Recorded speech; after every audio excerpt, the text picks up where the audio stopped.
Hai, welcome back to my YouTube channel. Jadi hari ini aku mau sedikit nge-share pengalaman aku. Mau sedikit cerita bagaimana ceritanya aku bisa nyampe Jepang. Jadi bukan banyak sih, ada juga yang tanya di Facebook, nge-inbox, Mbak gimana sih caranya masuk Jepang? Mbaknya di Jepang kuliah apa kerja? Nah, aku nggak jawab, soalnya aku masih bingung. Aku masih bingung mau jawab gimana. Aku soalnya di sini nggak kuliah juga nggak kerja. Nah, jadi aku ngapain? Jadi aku itu di sini magang, kayak anak PKL, magang tapi di sini dapat gaji. Dulu ceritanya tuh pas waktu aku masih SMA, SMK 1 Nglego, daerah Blitar. Waktu aku masih sekolah SMK, kelas 3 ada program lowongan pekerjaan dari PT JIK datang ke sekolah. Nah, disitulah PT JIK nge-recruit siapa yang mau ikut program PT JIK, program magang ke Jepang ini siapa, namanya dicatat. Nah, disitu aku berkeinginan buat ikut. Sebenarnya aku nggak yakin kalau bakalan bisa lolos sampai sekarang. Karena dulu waktu aku SMK itu belum ada cewek yang masuk ke Jepang lewat PT JIK pertama kali. Nah, di situ aku akhirnya nyoba-nyoba banyak sama teman aku 10 orang kalau nggak salah.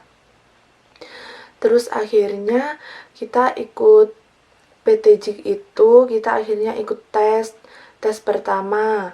Tes pertama dilakukan di SMK lain.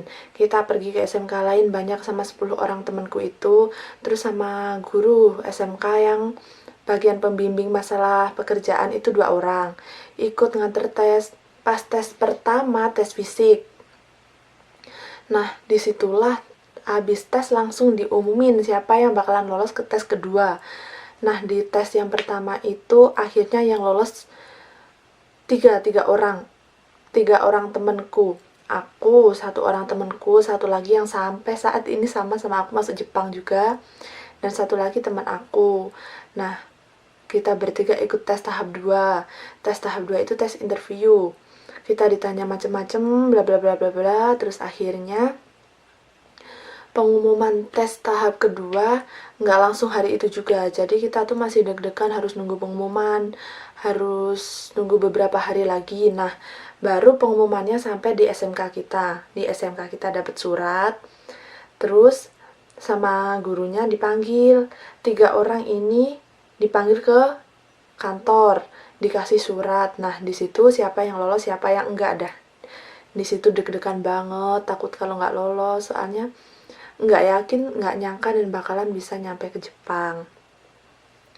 Terus akhirnya kita buka surat di depan kantor itu juga, pas pada saat istirahat, kita bertiga buka surat, dan alhamdulillahnya saya sama teman saya 1 lagi namanya Trisa yang sampai saat ini masih sama-sama di Jepang, sama-sama satu rumah, satu pekerjaan, dan satu bidang kerja sama saya. Nah, yang 1 lagi nasibnya kurang beruntung, dia nggak bisa lolos sampai ke tahap ketiga.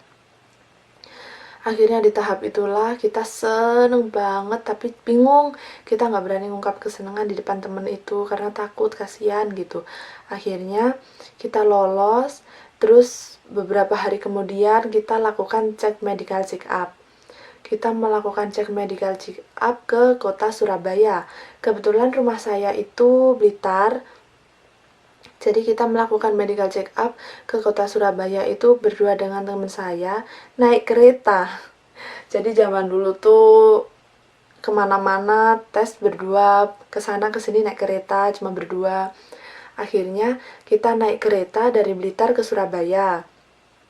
Kurang lebih sekitar 6 jam perjalanan.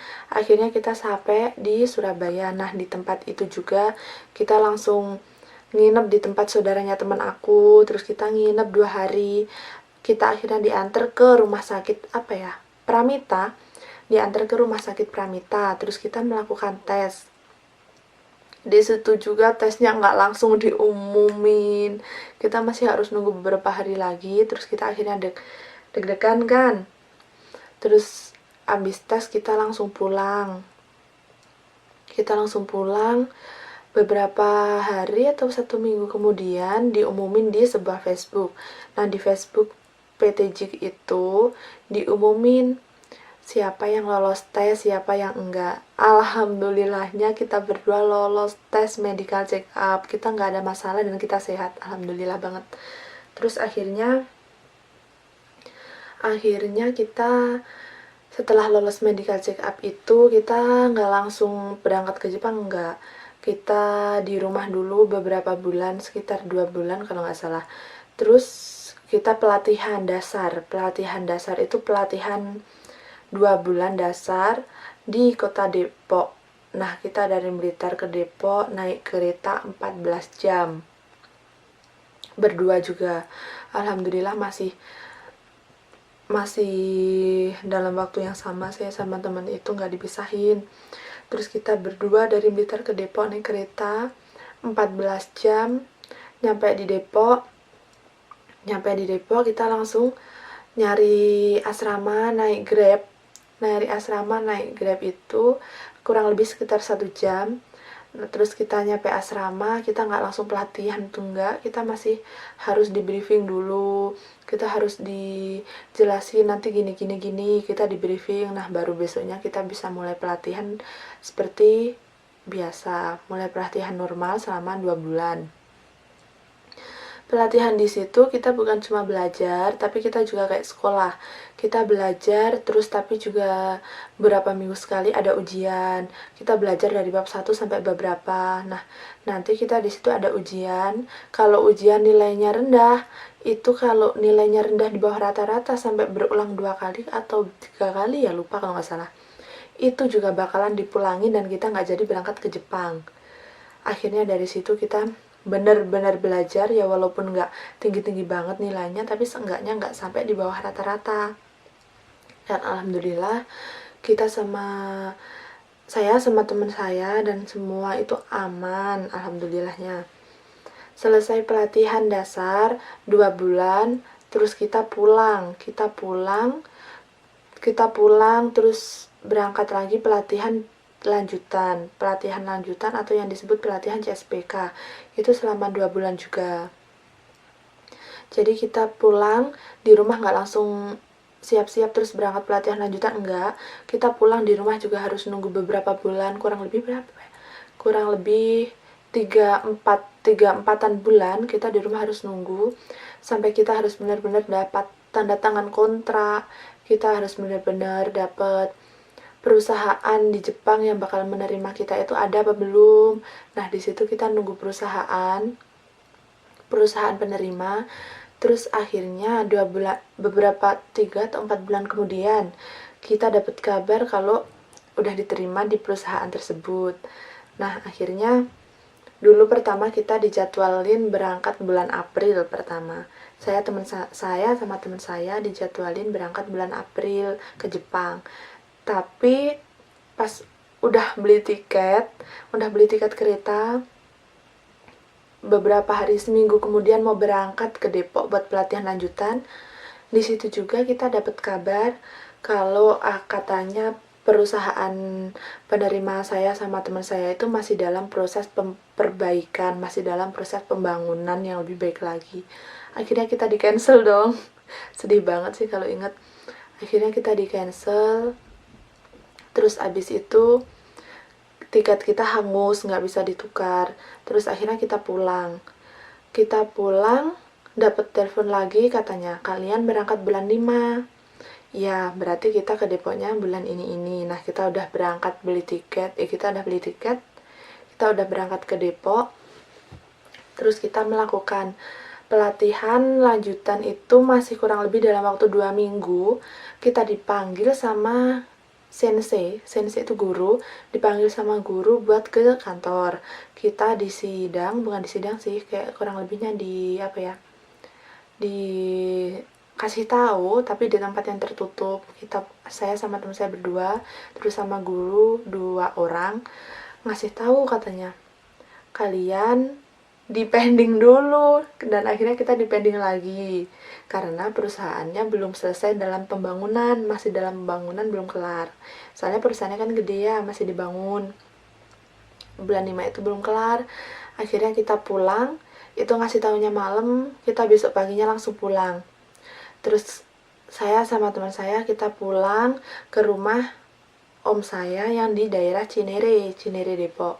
Kita pulang ke sana, terus kita akhirnya cerita kita nggak jadi gini, terus ya udah, terus akhirnya kita dibeliin tiket, terus kita pulang ke Blitar lagi. Di situ rasanya kita sedih banget, rasanya pengen nangis, tapi kasihan kalau kita nangis terus gitu. Terus akhirnya kita berusaha nerima keadaan lagi. Di bulan berapa lupa, kita dapat telepon katanya perusahaan kalian sudah selesai pembangunan, kalian berangkat bulan Juni.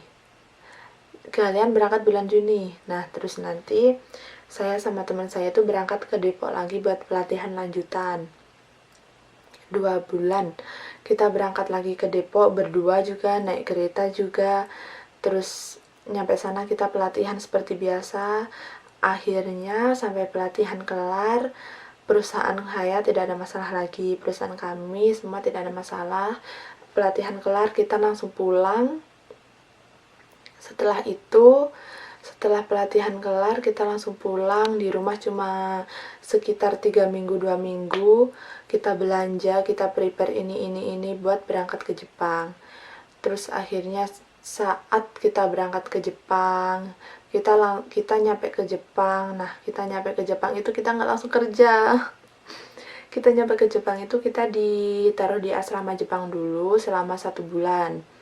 Letaknya di daerah Chiba. Kita ditempatin di sana 1 bulan buat melatih bahasa Jepang kita biar lebih lancar. Dan akhirnya setelah 1 bulan selesai, nah di saat pelatihan 1 bulan itu juga pas lebaran, jadi kita pas pelatihan di Narita Jepang, di asrama Jepang 1 bulan itu pas lebaran. Nah, sedangkan kita baru nyampe Jepang, belum ada internet, belum ada wifi, belum ada HP, belum ada ini. Kita akhirnya lebaran gak bawa HP, gak bawa ini, gak bisa ngabarin keluarga. Pada saat itu pas lebaran, akhirnya gurunya orang Jepang juga memahami dan mengasih waktu kita buat sholat Idul Fitri. Kita sholat Idul Fitri bersama teman-teman yang keberangkatan bulan 6. Kita sholat Idul Fitri, habis itu kita maaf-maafan ya kayak biasanya. Nah, habis itu kita langsung mulai pelajaran seperti semula. Setelah pelajaran itu kita di sana benar-benar digembleng, harus belajar, harus ini.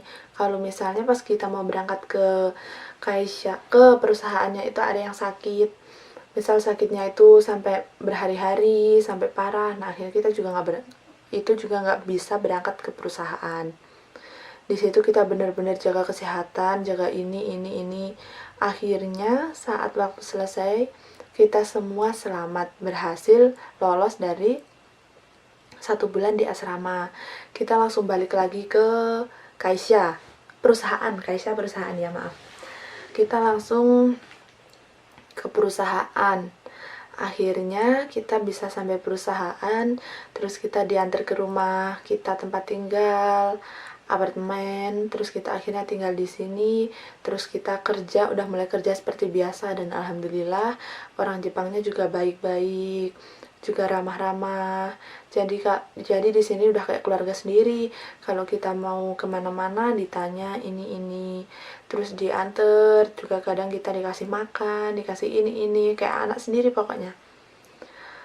Mungkin karena ini kali ya, orang Indonesia yang kerja di perusahaan itu pertama kali, jadi kayak masih kaget ada orang asing kerja gitu.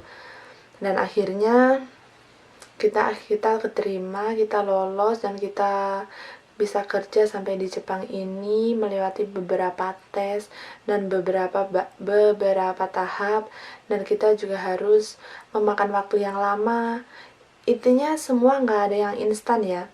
Kalau mau sukses, kalau mau berjuang juga harus bener-bener sakit-sakit dahulu istilahnya. Jadi hitungannya saya itu menunggu sekitar ada 1 tahun. Dari lulus sekolah, melakukan tes, melakukan pelatihan dasar, melakukan pelatihan lanjutan, sampai di planning, sampai berangkat ke Jepang, itu sekitar 1 tahun semua. Berarti di sini intinya kita nggak ada yang instan. Jadi di sini status kita bukan kalau dibilang kerja sih kerja ya, tapi bukan pekerja asli, bukan tenaga kerja asli. Tapi kita di sini sebagai mahasiswa yang magang, lulusan mahasiswa yang magang. Dan alhamdulillah kita magang juga digaji selayaknya kita kerja. Alhamdulillah banget. Jadi kita di sini magang, kerja, istilahnya kerja bukan kuliah. Terima kasih. Oke, sekian dulu cerita dari saya. Ada kurang lebihnya mohon maaf. Sampai jumpa di video selanjutnya. Bye-bye.